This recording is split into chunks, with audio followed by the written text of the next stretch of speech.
Welcome to the Blue Christmas service for Unity of the Blue Ridge.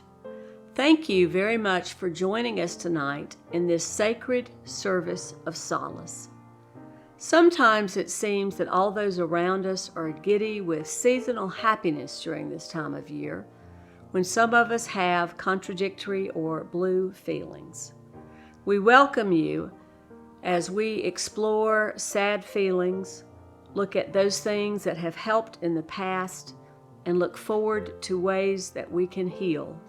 And we will be doing this through music, song, and poetry. At this time of year in particular, there are many religions that celebrate special holidays like Kwanzaa, Hanukkah, Advent, and they use lights as part of their festival. Tonight we will also be using candles and light as part of our ritual, along with a piece of cord or string or ribbon from 6 to 10 inches in length. You may want to gather those 3 items if you don't have them at hand during the opening music. Many psalmists, poets, and songwriters have said that there is an invisible shift that occurs in our souls when we let the light shine through the cracks. May it be so tonight during this Blue Christmas.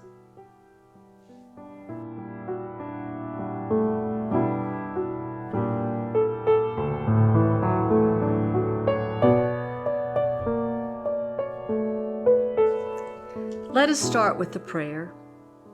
God of gentleness and love, be our light, be our hope as we live in our sorrows, as we sit in the darkness that covers the earth now and tarries in our hearts and souls.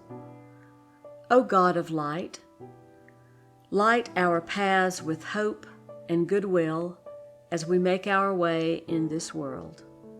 May it be so. Amen. Holiday sadness and torn feelings. You might think, where and how do we begin to explore this?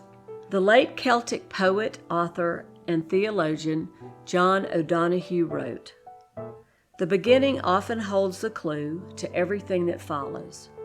Given the nature of our beginning, it is no wonder that our hearts are imbued with longing for beauty, meaning, order, creativity, relationship, community, and love. We approach the world with a roster of these feelings, and we expect that in some way the world will respond and confirm our desire. Our longing knows it cannot force the fulfillment of desire to feel peace and happiness. This is the threshold where blessing comes alive." And so we begin. While it may seem that everyone around you seems to have the holiday spirit, it is important to remember that being unhappy during the holidays is always okay, and especially this year. It is normal to feel blue, and there are plenty of people who feel the same as you. You are not alone with your low feelings. This year, perhaps more than ever, many are living with grief, loss, trauma, or loneliness. There is much unpleasantness on all our minds as we prepare for the holidays this year. The wildfires in California and Australia that have killed many animals and people, the tragic plight of 80 million refugees around the world, explosions in Beirut, airplane crashes in Pakistan and Iran, shootings all over the world, volcanoes, earthquakes, locust swarms in Africa, fears about climate change, racial and political tensions, and of course the pandemic, which leaves us afraid, isolated, and bereft. When we turn our hearts from the state of the world to our own world, then we must face our own personal sadnesses, and tragedies, lost loved ones, friends and relatives who are ill or away, isolation, estrangements, and other losses that means our hearts are grieving. While we are aware of the world's upsetting events, we are here together to focus on what and how we feel blue in our own lives, in our own worlds. Some of our feelings and sad situations existed before and will stay with us long after this year and the pandemic are past. Even in the 1930s, Bertrand Russell wrote about how holiday unhappiness lingers. Today, the most common reasons for feeling blue are fear, lack of resources such as jobs, money, food, disappointments, loneliness, grief. Most of our sad feelings can be grouped under fear, loss, and disappointment, or simply as loss. So why do we try to cover our grief and pain with Yuletide cheer? Is it the expectations of others or the Hallmark card buy-in in our society?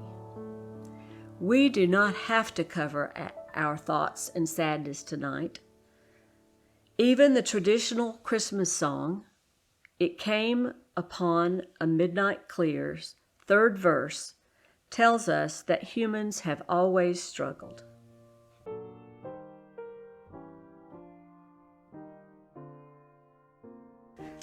Still, through the cloven skies they come, with peaceful wings unfurled, and still their heavenly music floats over all the weary world.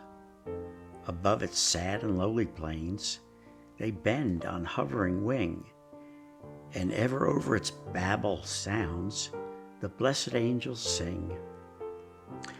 All ye beneath life's crushing load, whose forms are bending low, who toil along the climbing way with painful steps and slow. Look, now for glad and golden hours come swiftly on the wing. Oh, rest beside the weary road and hear the angels sing. And hear the angels sing.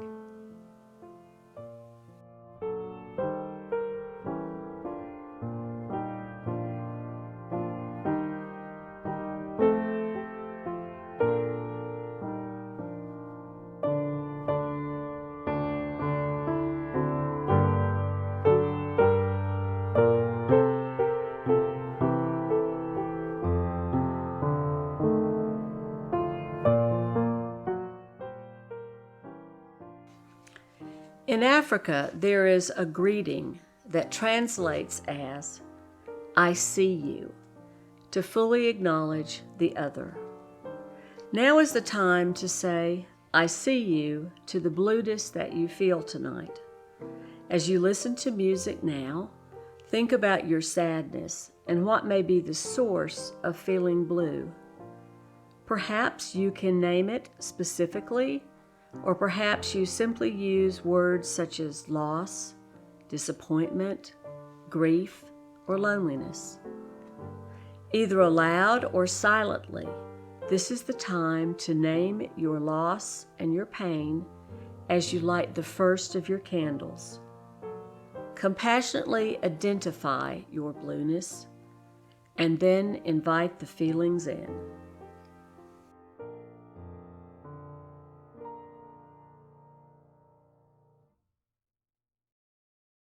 This human being is a guest house. Every morning a new arrival, a joy, a depression, a meanness. Some momentary awareness comes as an unexpected visitor. Welcome and entertain them all, even if they are a crowd of sorrows who violently sweep your house empty of its furniture. Still, treat each guest honorably. He may be clearing you out for some new delight. The dark thought, the shame, the malice. Meet them at the door, laughing, and invite them in. Be grateful for whatever comes, because each has been sent as a guide from beyond. It is often said that some feelings can only be fully expressed in poetry, art, and music, which can bind us together across time and space. Open up your hurting souls and fragile hearts as we listen.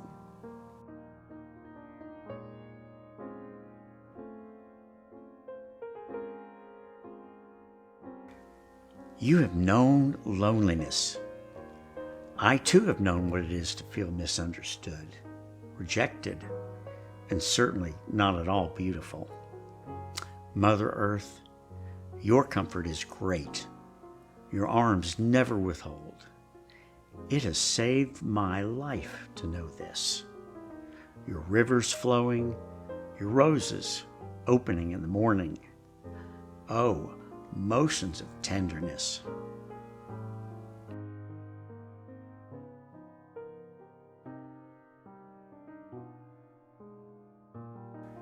When the holiday season surfaces our brokenheartedness, or our faint-heartedness, or even our hard-heartedness, we all need to find ways of soothing and softening those hearts. We do that in different ways. Some read chicken soup for the soul type books, some listen to music, some write and send cards, some binge watch Hallmark movies. As for myself, my heart is soothed by writing poetry, particularly poetry about the children and grandchildren that I love deeply but have not seen for years. Parents, however imperfect, never stop loving and missing their children. And I dedicate this poem to my children and estranged parents everywhere. It's titled A Father's Dream. You are the child of my youth when I was full of answers and anxieties, taking turns at the helm, and you, seasick at the rail. Now you are like that spot stumbled upon when lost in the woods, so beautifully enchanting that I sit in it, just long enough to fix it in my memory, but not well enough to know the way back. And so I live, knowing you are there, somewhere in the world, a natural wonder, irreplaceable, but no path to find you again. Even then, the broken is sharp, and the gentlest touch still cuts. I dream of a day when the edges of the glass are worn down by the waves of time and the sand of suffering, that I might find you once more, and we might sit beside one another, just two shades of green, watching the setting sun.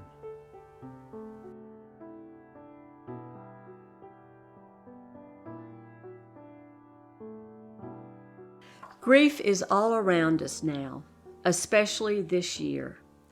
It comes in all forms and shapes and is described in the song Learning the World by Mary Chapin Carpenter, performed for us tonight by Kim Richardson.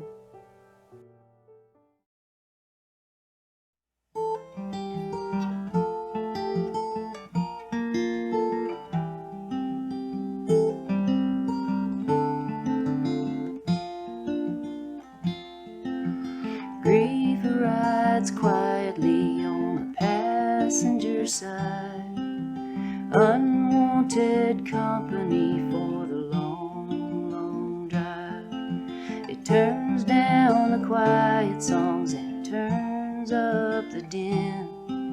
It goes where you go, it's been where you've been.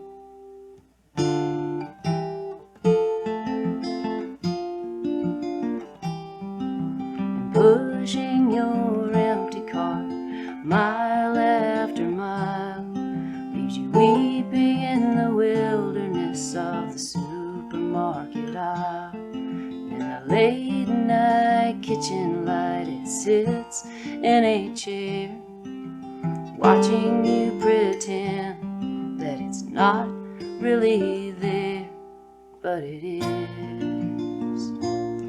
So it is, and you ask, are you predator or friend, future or the past?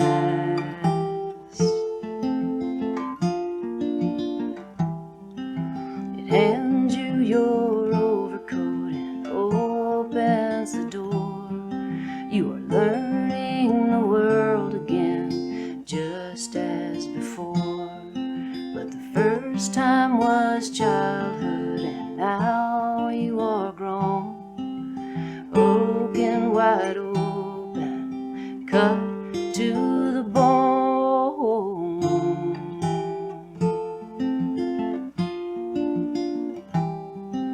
And all that you used to know is of no use at all.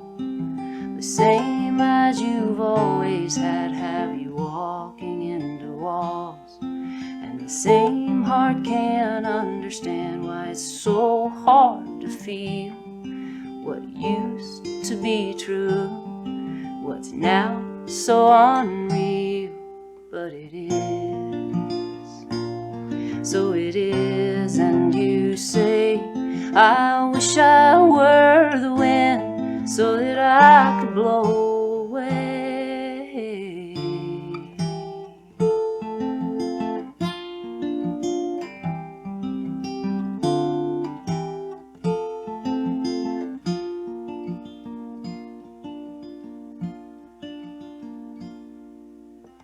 Grief sits silently on the edge of your bed.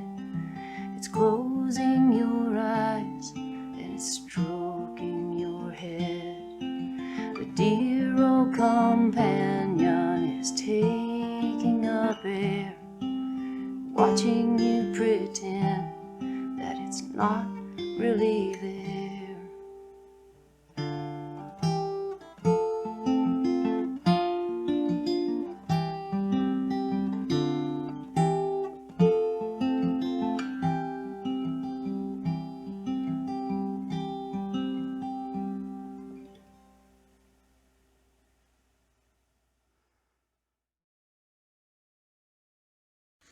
Today, many of us are facing isolation, losses from coronavirus, and lockdown. And some of us have had these feelings of blueness in other forms for many years. It's good to take time to look at what has helped us in the past. How did we manage to make it through these times and through the year? We have done it with help from outside ourselves and with our own strength. Albert Schweitzer said this, "At times our own light goes out and it is rekindled by a spark from another person." Each of us has cause to think with deep gratitude of those who have lighted the flame within us. The author Anne Lamott called these supports our pit crew. She said that it is humbling to comprehend the life-saving gift that your pit crew of people, pets, nature, art, groups, organizations, etc. have been for you. Now is a time to consider all the experiences you have shared, the journeys together, the collaborations, births, deaths, divorces, rehab, and even vacations, the solidarity that you have shown one another. Every so often, we realize that without all of them, our lives would be barren and sad. Now, in this sacred time together, we want to honor, consider, and name the support you have had to help you bear your blue feelings during these months and over the years. Your pit crew could be friends, family, organizations, places of faith, nature, groups, a helpline, or a healing ritual, anything that has gotten you through. As you listen to the music Please identify what resources have helped you make it through these difficult times and feelings. Light your second candle and name these members of your pit crew in your heart with gratitude and reflection as we listen to the music.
Self-compassion is in rare supply these days.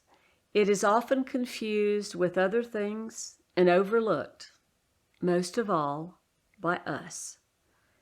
In this sacred time together, we also want to share compassion for ourselves as well as for others. Whether you are alone or with others, close your eyes if you feel safe to do so, and lay your own hands on yourself in healing. Place one hand on your heart and another on your stomach. These are places of energy and healing. As you hold yourself in compassion, envision yourself as a beautiful Japanese bowl, a bowl that is cracked and filled with gold by our beneficent Creator, as you listen to this song by Peter Mayer. I'm like one of those Japanese bowls that were made long ago. I have some cracks in me. They have been filled with gold. That's what they used back then, when they had a bowl to mend. It did not hide the cracks, it made them shine instead. So now every old scar shows from every time I broke, and anyone's eyes can see I'm not what I used to be. But in a collector's mind, all of these jagged lines make me more beautiful and worth a much higher price. I'm like one of those Japanese bowls. I was made long ago. I have some cracks, you can see how they shine of gold.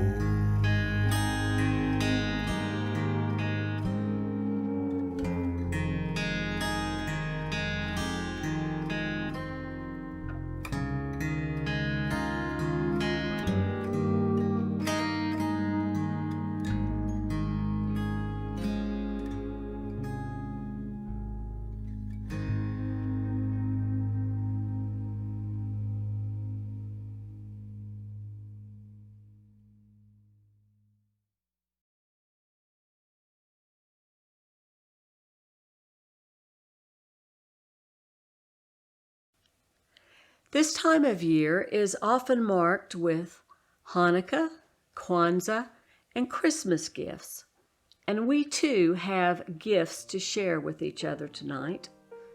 Like the unseen gifts in the story The Gift of the Magi by O. Henry, we have 3 powerful gifts to wrap our pain and ourselves in. We will look at these gifts and also use the string in the next part of our ritual. The word kindness has a gentle sound that seems to echo the presence of compassionate goodness. When someone is kind to you, you feel seen and understood. There is no judgment or harsh perception directed toward you. Kindness has gracious eyes. It is not small-minded or competitive. It wants nothing back for itself. Kindness casts a different light to illuminate sadness and disappointment.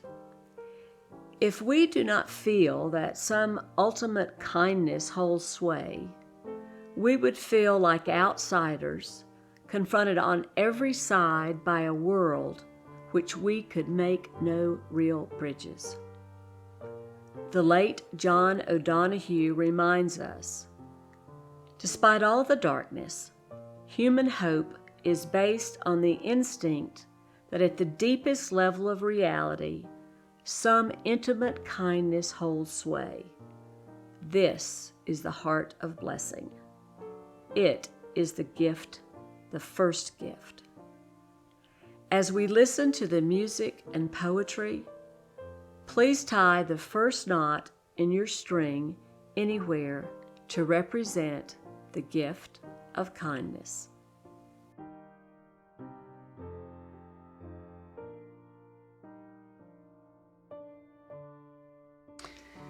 Before you know what kindness really is, you must lose things. Feel the future dissolve in a moment, like salt in a weakened broth.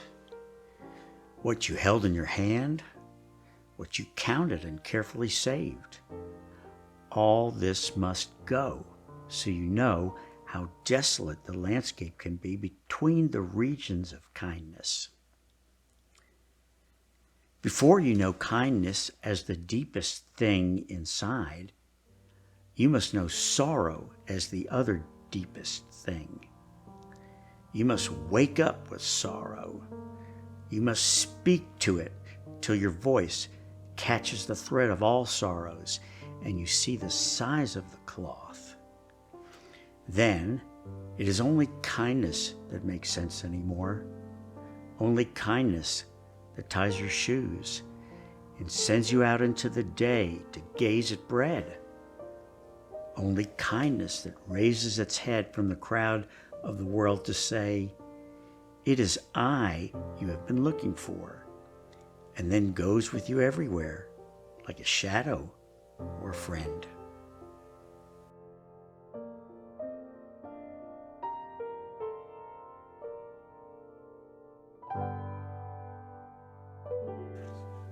Whatever our individual troubles and challenges may be, it is important to pause every now and then, to appreciate all that we have on every level.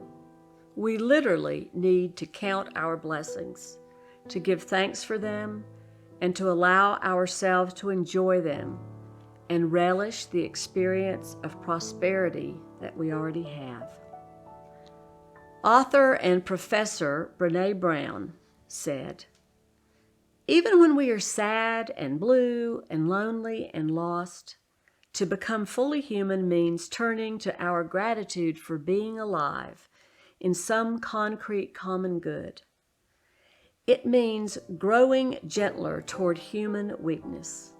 It means practicing forgiveness of my and everyone else's failures to live up to divine standards. It means learning to forget myself on a regular basis. It means receiving the human condition as blessing and not curse, in all its aching, frail, and redemptive reality. A good life happens when you stop and are grateful for the ordinary moments that so many of us just steamroller over. There are many moments in life for which we should be thankful and mindful. As you listened to this poet's approach to gratitude in the poem Starfish, please tie another knot in your string for gratitude.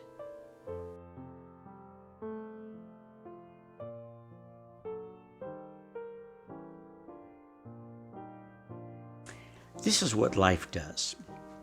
It lets you walk up to the store to buy breakfast in the paper on a stiff knee. It lets you choose the way you have your eggs, your coffee. Then it sits a fisherman down beside you at the counter who says, "Last night the channel was full of starfish." And you wonder, is this a message, finally? Or just another day? Life lets you take the dog for a walk down to the pond where whole generations of biological processes are boiling beneath the mud. Reeds speak to you out of the natural world. They whisper, they sing, and herons pass by. So, life lets you have a sandwich and pie for your late night dessert.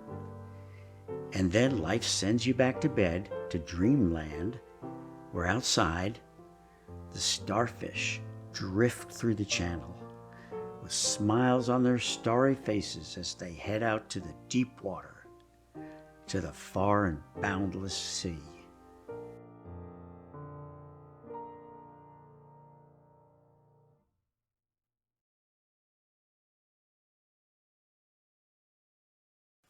At Christmas, the Christian ritual of Advent is about the expectancy of hope. Christmas is about the coming of the Christ as hope for the world, not because he brought complete peace to the world, but because he modeled peace as a way forward for humankind. In the Jewish tradition, light also represents hope and survival. We typically think of hope as a feeling that something desirable is likely to happen. Unlike a wish, longing. Unlike a wish or longing, hope implies an expectation of getting what is desired. In Hebrew, hope is the word tikva. It comes from the Hebrew root kava, meaning to bind together, to collect, to expect, or to wait for something.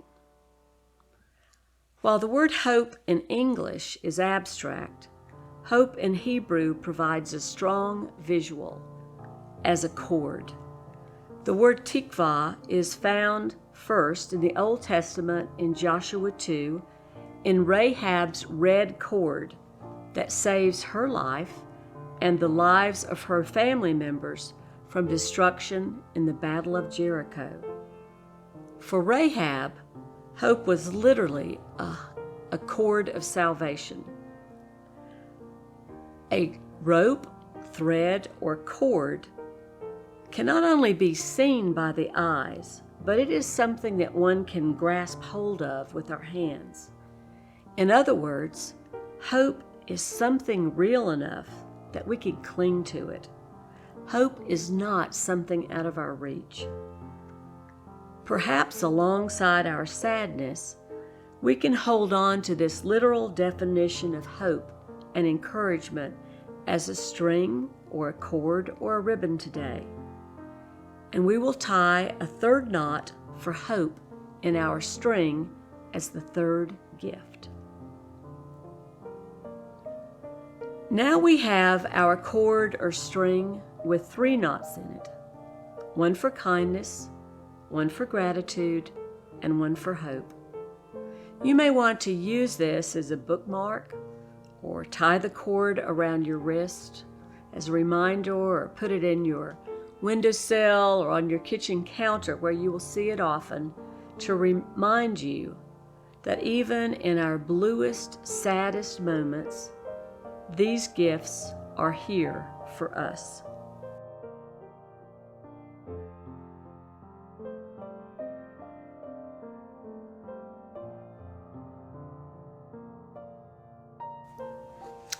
Hope is the thing with feathers that perches in the soul and sings the tune without words and never stops at all. And sweetest in the gale is heard, and sore must be the storm that could abash the little bird that kept so many warm. I've heard it in the chilliest land and on the strangest sea, yet never in extremity it asked a crumb of me.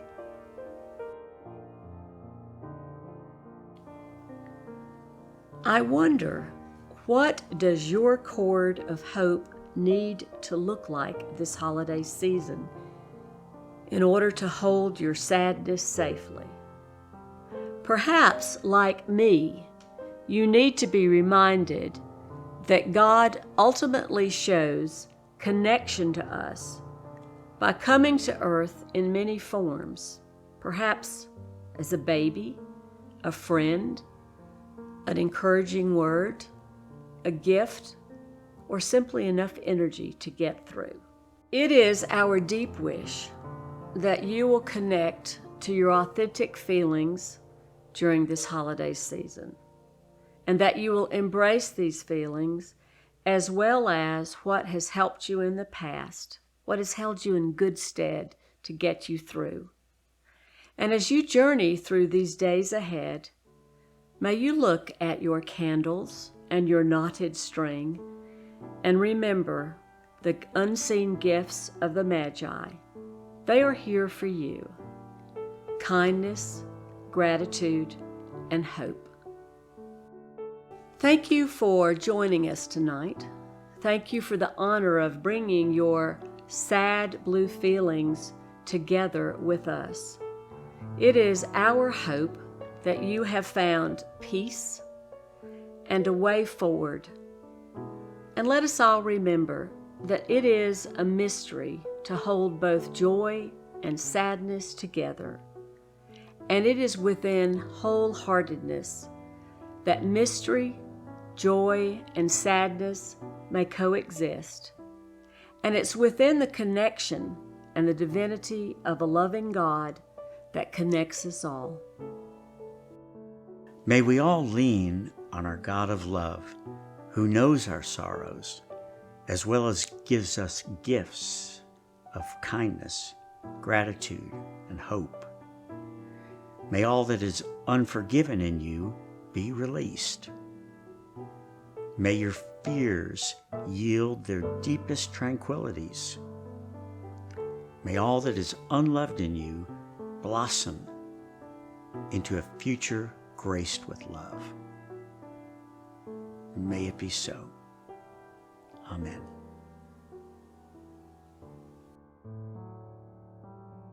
Fear not, for you are the breath of God. You carry the love of God. You are the Spirit of God. Go in peace and be at peace. Good night.